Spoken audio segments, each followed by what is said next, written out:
दोस्तों इस वीडियो में बात करना है कि ऑफिस असिस्टेंट पद के लिए आवेदन कैसे करेंगे। स्टेप बाय स्टेप इस वीडियो के माध्यम से बताने वाले हैं। जैसा कि देख रहे हैं, ये जो वैकेंसी आपको निकाला गया है, यानी ये जो पोस्ट आपको निकाला गया है, ये जीविका की तरफ से आपको निकाला गया है। ठीक है, यहाँ पर देखिए ऑफिस असिस्टेंट के लिए, और भी यहाँ पे देखेंगे तो बहुत सारा पे पोस्ट आपको रहने वाला है, लेकिन इस वीडियो बताने वाला है कि ऑफिस असिस्टेंट के लिए आप अप्लाई कैसे करेंगे। यहाँ पर देखिए पे आपको देखने को मिला है 15,990। ठीक है, उसके बाद पे आपको देखें तो टोटल जो इसको पोस्ट रहने वाला है 187 आपको रहने वाला है। यहाँ पे कैटेगरी बाई बताए कि इस कैटेगरी में कितना आपको रखा गया है। ठीक है, और यहाँ पे देखिए इसमें जो एलिजिबिलिटी क्राइटेरिया रखा गया है, यानी क्वालिफिकेशन जो रखा गया है, अगर आप ग्रेजुएशन पास हैं और साथ में आपको हिंदी इंग्लिश टाइपिंग आपको आता है कंप्यूटर पर। ठीक है, साथ में आपका टाइपिंग आना चाहिए हिंदी और इंग्लिश का। ठीक है, जैसा कि यहाँ पे बताया गया है। तो अगर इस पद के लिए अप्लाई करना चाह रहे हैं तो इसको लेकर जिससे ग्रेजुएशन मांगा गया है, और यहाँ पे आपको हिंदी इंग्लिश टाइपिंग आपको आना चाहिए। तो चलिए इस वीडियो में बात करते हैं कि इसके लिए अप्लाई कैसे करेंगे, अप्लाई का लिंक कहाँ से मिलेगा। तो देखिए इसका नोटिफिकेशन सबसे पहले डाउनलोड करके अपने अकॉर्डिंग चेकआउट कर लेंगे। यहाँ पर बहुत सारा पोस्ट दिया गया है, लेकिन यहाँ पे बात करते हैं कि ऑफिस असिस्टेंट के लिए अप्लाई कैसे करेंगे।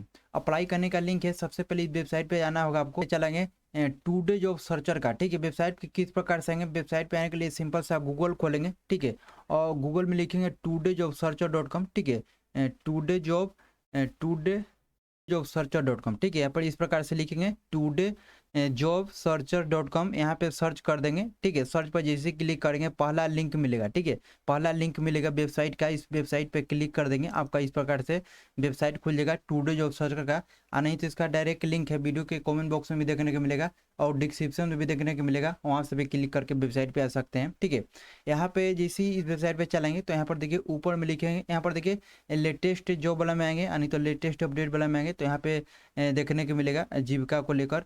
और नहीं तो सिंपल सा ऊपर में सर्च करेंगे, जीविका लिखेंगे, यहाँ पे लिख देंगे जीविका। ठीक है, यहाँ पे लिख देंगे जीविका। जीविका लिखने के बाद यहाँ पे सर्च कर देंगे, सर्च जो देख रहे हैं यहाँ पर सर्च कर देंगे।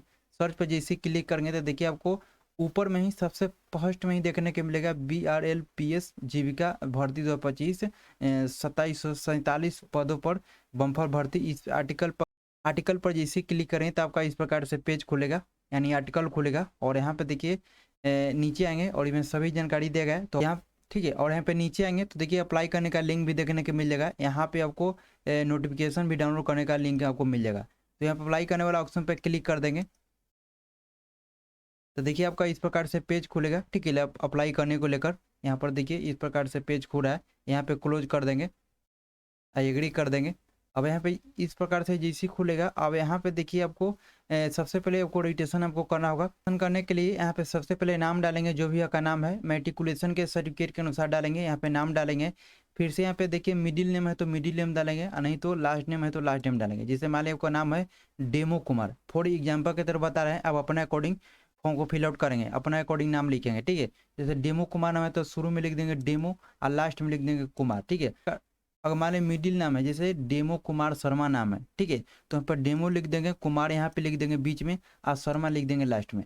इस प्रकार से लिखेंगे। यानी तो सिंपल सा नाम है डेमो कुमार तो डेमो लिखेंगे और यहाँ पे लास्ट में कुमार लिख देंगे। ठीक है, तो अपना रियली नाम लिखेंगे, हम आपको एग्जाम्पल की तरफ बता रहे हैं। ठीक है, उसके बाद पे नीचे आएंगे, यहाँ पे पूछा चेंज नेम। ठीक है, आप कभी नाम चेंज करवाए हैं तो अगर चेंज करवाए हैं तो आपको यस करना होगा, और नहीं तो आपको नो करेंगे। ठीक है, उसके बाद आपको डेट ऑफ बर्थ आपको बताना होगा, जो भी आपका डेट ऑफ बर्थ है, यानी जन्म तिथि क्या है।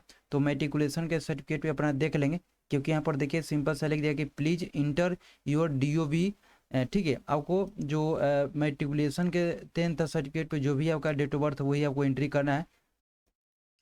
यहाँ पर देखिए डेट ऑफ बर्थ चूज करने के लिए यहाँ पर ये वाला कैलेंडर बॉक्स वाला ऑप्शन पर क्लिक कर देंगे, सिंबल वाला ऑप्शन पर। इस पर जैसे क्लिक करें तो देखिए आपको सबसे पहले ईयर चूज करना है, तो ईयर वाला ऑप्शन पर क्लिक कर देंगे। फिर से आपको ईयर चूज करना है यहाँ पे, तो यहाँ पर देखें कि कौन सा डेट ऑफ बर्थ है आपका, इस प्रकार से चूज कर लेंगे। ठीक है, यहाँ पर चूज कर लेंगे क्या आपका डेट ऑफ बर्थ है, जैसे 1995 है, और कितना मंथ हो रहा है तो मंथ चूज कर लेंगे। डेट क्या है तो यहाँ पर डेट चूज कर लेंगे।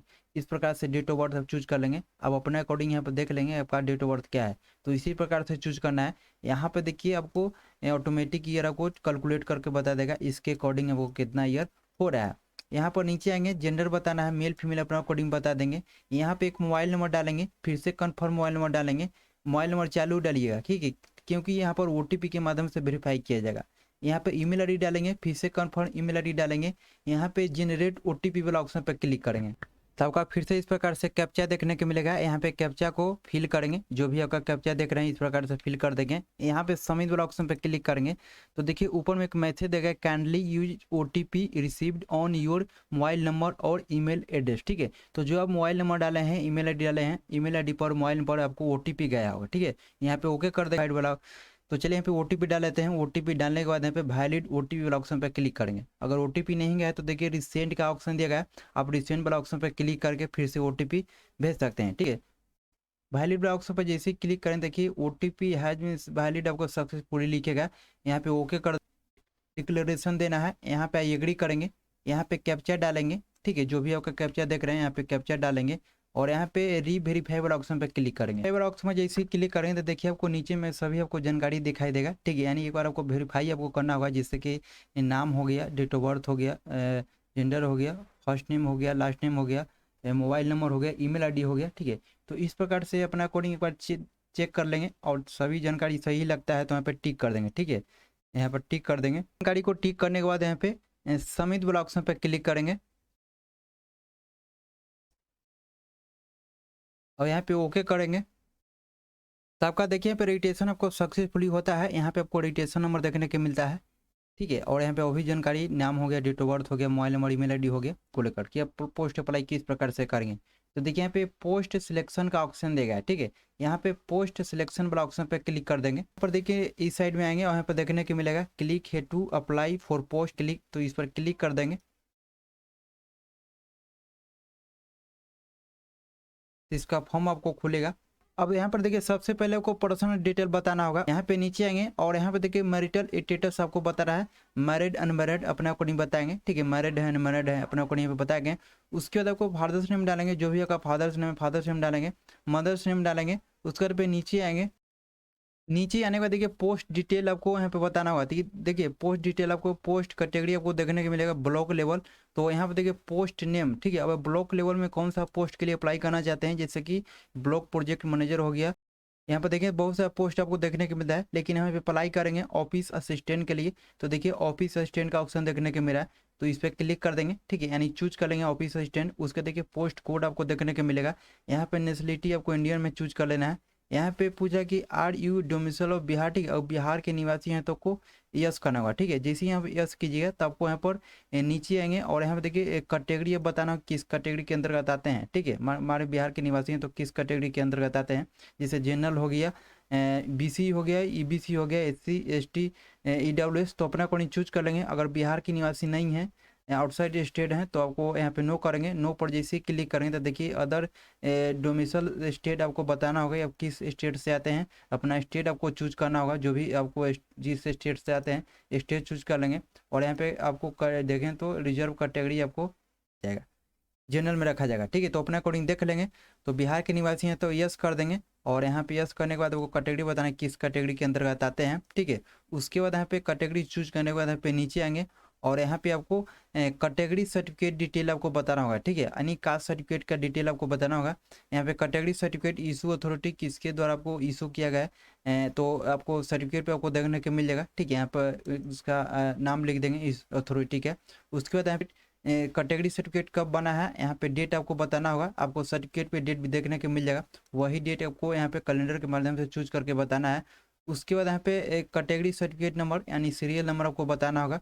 उसके बाद आपको डोमिसाइल सर्टिफिकेट यहाँ पे बताना होगा, यानी यहाँ पे रेसिडेंटियल सर्टिफिकेट आपको बताना होगा, यानी आवासीय प्रमाण पत्र किसके थ्रू बना है, अथॉरिटी के नाम बताएंगे। यहाँ पे देखिए डोमिसाइल सर्टिफिकेट इशू डेट यानी कब बना है, किस डेट में बना है। यहाँ पे मंथ और आपको चूज मंथ और ईयर जो आपको चूज कर लेना है। ठीक है, उसके बाद आपको डोमिसाइल सर्टिफिकेट आपको सीरियल नंबर यानी निवास प्रमाण पत्र का आपको सीरियल नंबर आपको बताना होगा। उसके बाद यहाँ पे नीचे आएंगे और यहाँ पे देखिए आइडेंटिफिकेशन डिटेल, एक आपका बॉडी का पहचान देना है, जैसे कटा का निशान हो गया, जला का निशान हो गया, तिल का निशान हो गया, ये आपको बॉडी का पहचान यहाँ पे दे देंगे, यानी मार्क्स ऑफ विजुअल आइडेंटिफिकेशन आपको पूछा जा रहा है, तो यहाँ पे बॉडी का पहचान दे देंगे। उसके नीचे आएंगे और यहाँ पे देखिए do you have a pan card, अगर आपके पास पैन कार्ड है तो देखिए पेन कार्ड आपको यस कर देना है। उसके बाद पेन नंबर देंगे, आपको पेन पर किस प्रकार से नाम है आपको यहाँ पे नाम आपको बताना होगा। पेन कार्ड नहीं है तो नो कर देंगे। अगर आपके पास ड्राइविंग लाइसेंस तो ड्राइविंग लाइसेंस आपको में यस कर देंगे, उसको जानकारी देंगे। नहीं है तो नो कर देंगे। उससे देखिए उसका देखिए आपके पास वोटर कार्ड है तो वोटर कार्ड पर यस कर देंगे, ठीक है। तो आपको वोटर आईडी नंबर देना होगा, वोटर कार्ड पर किस प्रकार से नाम है यहाँ पे नाम लिखेंगे, अगर नहीं है तो नो कर देंगे। उसका देखिए पासवर्ड आपको बताना होगा, यानी किसी एक आपको आईडी आपको देना होगा, तो अपना अकॉर्डिंग देख लेंगे। अगर आपके पास ड्राइविंग लाइसेंस तो ड्राइविंग लाइसेंस देंगे, वोटर आईडी कार्ड है तो वोटर आईडी कार्ड देंगे, पासवर्ड है तो पासवर्ड देंगे। यहाँ पर यस करके जानकारी देना होगा, जैसे हमारे आपके पास वोटर कार्ड है, ठीक है, तो वोटर कार्ड देंगे। या आपके पास पैन कार्ड है तो देखिए पैन कार्ड आपको देना होगा, यहाँ पे पैन कार्ड देंगे। यहाँ पे पेन नंबर आपको बताना, पेन नंबर क्या है। यहाँ पे नेम ऑफ उसका देखिए पेन पर किस प्रकार से नाम है, नाम आपको बताना होगा, ठीक है। उसका नीचे आएंगे और यहाँ पे उसके बाद आपको टिक कर देंगे। टिक करने के बाद यहाँ पे सेव एंड नेक्स्ट पर क्लिक करेंगे। उसके बाद आपको एडिशनल डिटेल देना है। एडिशनल डिटेल में सबसे पहले person with bench mark disability detail के बारे में बताना है, यानी अगर आप विकलांग हैं, विकलांगता के बारे में बताना है। तो अगर आप इस टाइप के कैंडिडेट हैं तो आपको यस करना होगा, ठीक है। और जैसे यस कीजिएगा तो उसको डिटेल आपको बताना होगा, ठीक है, और नहीं है तो नो कर देंगे। उसका नीचे आएंगे वह देखिए फ्रीडम फाइटर पर्सन डिटेल के बारे में बताना होगा। अगर इस टाइप के कैंडिडेट हैं तो आपको यहाँ पर यस करना होगा, अन्यथा आपको नो कर देंगे। उसके बाद पे नीचे आएंगे तो यहाँ पर देखिए डिपार्टमेंटल एम्प्लॉय डिटेल के बारे में पूछा जा रहा है, जैसे कि इस पर एक सर्विसमैन है, यस करेंगे, अन्यथा आपको नो करेंगे। तो यहाँ पर देखिए BRLPS एम्प्लॉय डिटेल में अगर इस टाइप के कैंडिडेट रहेंगे तो आपको तो यस करेंगे, अन्यथा पे नो करेंगे। उसके बाद यहाँ पे सेव एंड नेक्स्ट पर क्लिक कर देंगे। यहाँ पे डाटा आपको सेव होता है, यहाँ पे ओके कर देंगे। ओके पर जैसे ही क्लिक करते हैं आपको कम्युनिकेशन डिटेल आपको बताना होगा, यानी सबसे पहले कोरोस्पोंडेंस एड्रेस बताना होगा, जैसे विलेज हो गया, पोस्ट हो गया, पुलिस स्टेशन हो गया, इस प्रकार डालेंगे। कंट्री आपको चूज कर लेना है। यहाँ पे स्टेट बताएंगे किस स्टेट से हैं। यहाँ पे पिन आपको डिस्ट्रिक्ट बताना किस डिस्ट्रिक्ट से आते हैं। यहाँ पे पिन कोड बताएंगे। अगर यहाँ पे और यहाँ पे नीचे परमानेंट एड्रेस आपको मांगा जा रहा है, तो कोरोस्पोंडेंस एड्रेस और परमानेंट एड्रेस दोनों सेम है तो देखिए आपको यहाँ पर यस कर देंगे, ये एड्रेस आपको सेम हो जाएगा। और यहाँ पे सेव एंड नेक्स्ट पर क्लिक कर देंगे। उसका देखिए आपको क्वालिफिकेशन के बारे में पूछा जा रहा है, तो सबसे पहले मेट्रिकुलेशन का डिटेल देंगे यहाँ पे।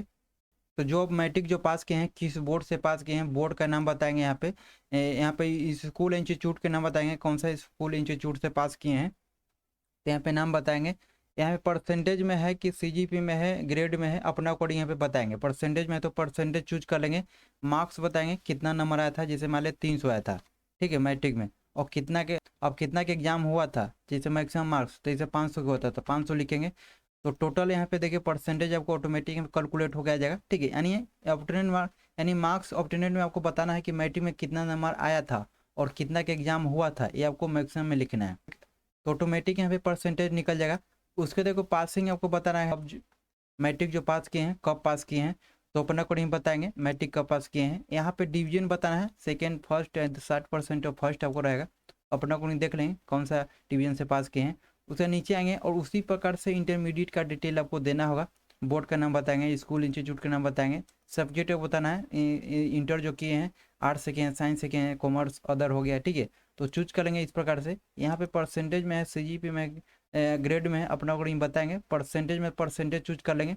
यहाँ पे बताएं कितना नंबर आया था, जैसे मान लें 380 आया था 380 लिखेंगे। कितना में आया था, जैसे 500 का एग्जाम होता है तो 500 में आया था 380, ऑटोमेटिक कैलकुलेट होकर निकल जाएगा। यहाँ पे पासिंग बताएंगे कब पास किए हैं, ठीक है, तो अपना अकॉर्डिंग इस प्रकार से चूज कर लेंगे कब पास किए हैं। इसके डिवीजन बताएंगे फर्स्ट सेकेंड थर्ड, अपना अकॉर्डिंग चूज कर लेंगे। उसका नीचे आएंगे और यहाँ पे देखिए पोस्ट, तो यहाँ पे देखिए पोस्ट के अकॉर्डिंग क्वालिफिकेशन के बारे में यहाँ पे बताना होगा, ठीक है। तो देखिए ऑफिस असिस्टेंट के लिए हम फॉर्म भरें तो यहाँ पे आपको ग्रेजुएशन मांगा जा रहा है, ठीक है। और यहाँ पे देखिए knowledge of computer typing Hindi English भी मांगा जा रहा है, यहाँ पर में नोट में आपको लिखा गया है, ठीक है, यानी हिंदी इंग्लिश टाइपिंग भी लिया जाएगा अगर आप ऑफिस असिस्टेंट के लिए अप्लाई करेंगे तो ग्रेजुएशन यहाँ पे मांगा जा रहा है। ग्रेजुएशन यहाँ पे चूज कर लेंगे। इंस्टीट्यूट पासेज फॉर्म, अब किस इंस्टीट्यूट से पास किए हैं, यहाँ पे इंस्टीट्यूट का नाम लिखेंगे। सब्जेक्ट आपको बताना होगा किस सब्जेक्ट से पास किए हैं, ठीक है, सब्जेक्ट का रहने वाला है।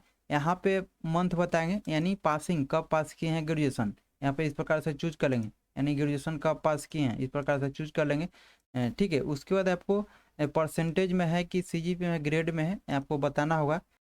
अब यहाँ पे देखिए ग्रेजुएशन में कितना नंबर आया है, जैसे मान लीजिए 500 आया, ठीक है, 500 आया है और 500 में कितना का एग्जाम हुआ था, जैसे 800 के हुआ था तो 800 लिखेंगे। फॉर एग्जाम्पल की तरह बता रहे हैं, अब अपना अकॉर्डिंग देखते हुए यहाँ पे फिल करना है। यहाँ पे जैसे ही डालेंगे तो ऑटोमेटिक यहाँ पे कैलकुलेट होकर आ जाएगा परसेंटेज, कितना परसेंटेज आया है, ठीक है, यानी मार्क्स ऑब्टेंड में कितना नंबर आया है और कितना नंबर का एग्जाम हुआ था मैक्सिमम मार्क्स में आपको बताना होगा। तो ऑटोमेटिक यहाँ पे कैलकुलेट होकर निकल जाएगा परसेंटेज। उसके बाद नीचे आएंगे और यहाँ पे नीचे आएंगे और एनी कोई अदर क्वालिफिकेशन है तो उसको बताना है, तो यहाँ पर देखिए अदर वाला ऑप्शन पे क्लिक कर देंगे और हमें सभी जानकारी देंगे, अगर है तो देंगे अन्यथा इसको छोड़ देंगे, ठीक है। उसके नीचे आएंगे और यहाँ पे देखिए एक्सपीरियंस के बारे में पूछा जा रहा है, तो देखिए यहाँ पर एक्सपीरियंस है तो देंगे अन्यथा इसको छोड़ देंगे, ठीक। उसके बाद यहाँ पे सेव इन पर क्लिक कर देंगे। यहाँ पे डेटा आपको सेव होता है, ठीक है, यहाँ पे ओके कर देंगे। ओके पर जैसे क्लिक कीजिए तो देखिए आपको यहाँ पे डॉक्यूमेंट अपलोड आपको करना है, डॉक्यूमेंट आपको पेमेंट आपको करना होगा, ठीक है, ऊपर में शो करेगा। सबसे पहले आपको फोटो यहाँ पे अपलोड करना है। अब फोटो का साइज यहाँ पर देखें तो यहाँ पर जैसे यहाँ पे क्लिक हेड टू अपलोड वाला ऑप्शन पे क्लिक करेंगे तो आपको यहाँ पर देखिए साइज भी बताया कितना साइज के फोटो आपको अपलोड करना है। 50 KB से लेके 80 KB तक आपको होना चाहिए फोटो, ठीक है। और यहाँ पे drop file here browse to upload वाला ऑप्शन पे क्लिक करेंगे और क्लिक करके फोटो को अपलोड करेंगे। उसी प्रकार से देखें तो आपका सिग्नेचर भी अपलोड करना है, यहाँ पे 10th का सर्टिफिकेट अपलोड करना है, ठीक है। उसका देखिए 10th का मार्कशीट अपलोड करना है। ये 10th का मार्कशीट सर्टिफिकेट यानी जो भी आपको डॉक्यूमेंट मांगा जा रहा है तो इसको साइज जो रखा गया है यहाँ पर जैसे क्लिक करेंगे अपलोड करने वाला पर तो 100 KB से लेके 300 KB तक मांगा गया है। JPG और PDF फॉर्मेट में आपको मांगा गया है। तो यहाँ पे ड्रॉप फाइल है ब्राउज टू अपलोड वाला ऑप्शन पर क्लिक करके यहाँ पे अपलोड कर लेंगे यहाँ पर, ठीक है। उसी प्रकार से 10th का मार्कशीट हो गया, सर्टिफिकेट हो गया। और यहाँ पे एडिशनल क्वालिफिकेशन के बारे में बताएं तो उसका भी सर्टिफिकेट आपको अपलोड करना होगा। अगर हाई क्वालिफिकेशन डिग्री के बारे में बताएं तो इसका भी सर्टिफिकेट यहाँ पे अपलोड करना होगा, ठीक है। उसका नीचे आएंगे और यहाँ पे देखिए आपको जिस पोस्ट के लिए अप्लाई कर रहे हैं अप्लाई किए हैं उस पोस्ट के अकॉर्डिंग जो क्वालिफिकेशन मांगा गया है उसका यहाँ पर देखिए सर्टिफिकेट आपको अपलोड करना होगा, उसका मार्कशीट अपलोड करना होगा। जैसे ग्रेजुएशन के तो जैसे ग्रेजुएशन मांगा गया था तो ग्रेजुएशन का यहाँ पर मार्कशीट यानी सर्टिफिकेट अपलोड करना है, उसका देखिए मार्कशीट अपलोड करना है। और यहाँ पे देखिए अपलोड कास्ट सर्टिफिकेट, आप यहाँ पे कैटेगरी सर्टिफिकेट अपलोड करना होगा। उसका देखिए आपको जो अप्लाई करते समय जो आईडी चूज किए होंगे, जैसे हम वोटर आईडी कार्ड चूज किए थे तो देखिए वोटर आईडी कार्ड यहाँ पे मांगा जा रहा है तो वोटर आईडी कार्ड भी अपलोड आपको करना होगा। और ड्राइविंग लाइसेंस यहाँ पे चूज करें तो ड्राइविंग लाइसेंस मांगा जाएगा, यानी कोई भी एक आपको आईडी जैसी वहाँ पे चूज कीजिए तो उसी के अकॉर्डिंग यहाँ पे आईडी आपको मांगा जाएगा, तो आईडी भी आपको अपलोड करना है। यहाँ पे अपलोड और हिंदी कंप्यूटर टाइपिंग सर्टिफिकेट, यानी यहाँ पर देखिए हिंदी कंप्यूटर टाइपिंग सर्टिफिकेट आपको मांगा जाएगा। जैसे क्या टाइपिंग के लिए तो हिंदी टाइपिंग के लिए सर्टिफिकेट और इंग्लिश टाइपिंग के लिए सर्टिफिकेट भी आपको मांगा गया है, तो यहाँ पर दोनों को अपलोड कर लेंगे। उससे देखिए अदर कोई डॉक्यूमेंट आपको देना है तो यहाँ पर भी तो अदर डॉक्यूमेंट भी यहाँ पे अपलोड करेंगे। तो ये सभी डॉक्यूमेंट आपको लगने वाला है, ठीक है। और जितना भी सर्टिफिकेट आपको लगेगा 100 KB से लेकर 300 KB तक JPG और PDF फॉर्मेट में। और फोटो सीन अपलोड करेंगे, फोटो जो साइज रखा गया है यहाँ पर देखें तो फोटो का जो साइज है आपको 50 KB से लेकर 80 KB तक, और सिग्नेचर का जो साइज यहाँ पर देखें तो 50 KB से लेकर 80 KB तक रखा गया है, ठीक है। क्लिक है टू अपलोड वाला ऑप्शन पर क्लिक करके सभी डॉक्यूमेंट को अपलोड कर लेंगे। अपलोड करने के बाद यहाँ पे नीचे आएंगे, यहाँ पे देखिए जो भी आपका पेमेंट आपको लगने वाला है यहाँ पे पेमेंट आपको करना होगा, ठीक है। यहाँ पर देखिए आपको पेमेंट आपको करना होगा, जैसे कि मेरे केस में 800 रुपया शो कर रहा है, ठीक है। तो आप अपना अकॉर्डिंग देख लेंगे आपके केस में कितना पेमेंट शो कर रहा है, ठीक है। तो देखिए आपको पेमेंट आपको करना होगा, पेमेंट जो है ऑनलाइन के माध्यम से करना है। तो देखिए यहाँ पे ऑनलाइन वाला ऑप्शन पे क्लिक कर देंगे। क्लिक करने के बाद यहाँ पे नीचे आएंगे और यहाँ पे डिक्लेरेशन देना है, सभी को टिक कर देंगे, ठीक है, सभी को टिक कर देंगे। टिक करने के बाद यहाँ पे टिक करने के बाद यहाँ पे नीचे आएंगे, यहाँ पे कैप्चा डालेंगे। कैप्चा डालने के बाद यहाँ पे रिव्यू वाला ऑप्शन पर क्लिक करेंगे। तो जो भी आप जानकारी ये फिल आउट किए हैं सभी जानकारी आपको अच्छी तरह से देख लेंगे, प्रीव्यू देख लेंगे। प्रीव्यू देखने के बाद प्रीव्यू देखने के बाद यहाँ पे सबमिट करेंगे, ठीक है। आपको यहाँ पे पेमेंट कर देना है, पेमेंट करने के बाद यहाँ पे फॉर्म को सबमिट कर देना है, तो आपका फाइनली जो है आपका फॉर्म आपका कंप्लीट होता है। तो जैसा कि देखिए इस वीडियो में बात की कि किस प्रकार से जीविका में ऑफिस असिस्टेंट पद के लिए अप्लाई करेंगे स्टेप बाय स्टेप प्रोसेस में। वीडियो को शेयर भी कर दीजिए क्योंकि वो लोग भी जानकारी हो सके। मिलते हैं फिर किसी नए वीडियो के साथ।